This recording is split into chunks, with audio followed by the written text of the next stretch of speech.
Welcome to सीखो official show spoken English. पहला है नो। वैसे तो इसका मतलब होता है नहीं, मतलब किसी चीज को मना करना है, नो बोल दीजिए। लेकिन अगर इसका सेंटेंस में इस्तेमाल किया जाए तो इसका मतलब होता है कोई नहीं। नो कार, कोई कार नहीं। नो बॉय, कोई लड़का नहीं। मेरे पास कोई कार नहीं है।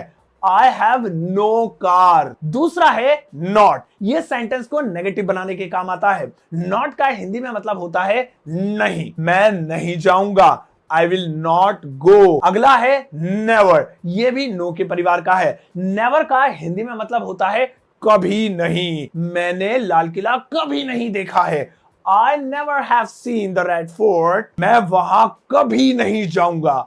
I will never go there। इसके बाद आता है नन, और इसे हम किसी भी नाउन के साथ जोड़ सकते हैं। नन का मतलब होता है में से कोई नहीं। नन ऑफ द बॉयज, लड़कों में से कोई नहीं। नन ऑफ द गर्ल्स, लड़कियों में से कोई नहीं। नन ऑफ द कार्स, इन कारों में से कोई नहीं। लड़कों में से कोई नहीं नाचेगा। None of the boys will dance। एक वर्ड तो दोस्तों बड़ा लंबा चौड़ा सा है और वो है neither। वैसे कुछ कंट्रीज में इसे neither भी प्रोनाउंस करते हैं। हम इंडियंस ब्रिटिश इंग्लिश को फॉलो करते हैं तो हम इसे neither बोलेंगे। इसका मतलब होता है ना तो ये ना वो। जैसे ना तो मैं चाय पीऊंगा ना coffee. neither I'll take tea nor coffee। ना तो मैं खाना खाऊंगा ना पानी पीऊंगा। neither I'll eat the food nor drink the water। ये सब तो हुए दोस्तों बड़े ही प्रोफेशनल, बड़े ऑफिशियल से, मतलब जिनका इस्तेमाल आप फॉर्मल बातचीत में कर सकते हैं। अब जरा चलते हैं अंग्रेजों के घरों में। मेरा मतलब है कि जिस तरह से फॉरेनर्स यानी नेटिव स्पीकर्स अपने घर में कच्ची इंग्लिश बोलते हैं,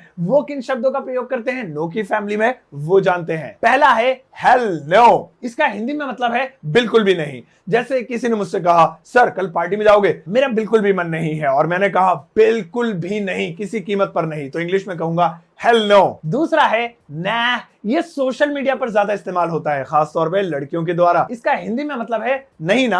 आपने पूछा सर आप पिज्जा खाएंगे? मैंने कहा नहीं ना यार, मैं नहीं खाऊंगा। नहीं ना, तो इसे मैं कह सकता हूं ना। और इसी का एक भाई है नो। ये भी चीजों को मना करने के लिए इस्तेमाल होता है। कोई मुझसे कहे कि will you dance with me, कि आप मेरे साथ नाचेंगे, और मुझे मना करना है, तो मैं इनफॉर्मल स्टाइल में कहूंगा नो। चलिए अब मैं आपको इंग्लिश का एक सेंटेंस देता हूं, जरा बनाकर दिखाइए। सेंटेंस है मुझे और वर्ड्स सीखने हैं। इस सेंटेंस के इंग्लिश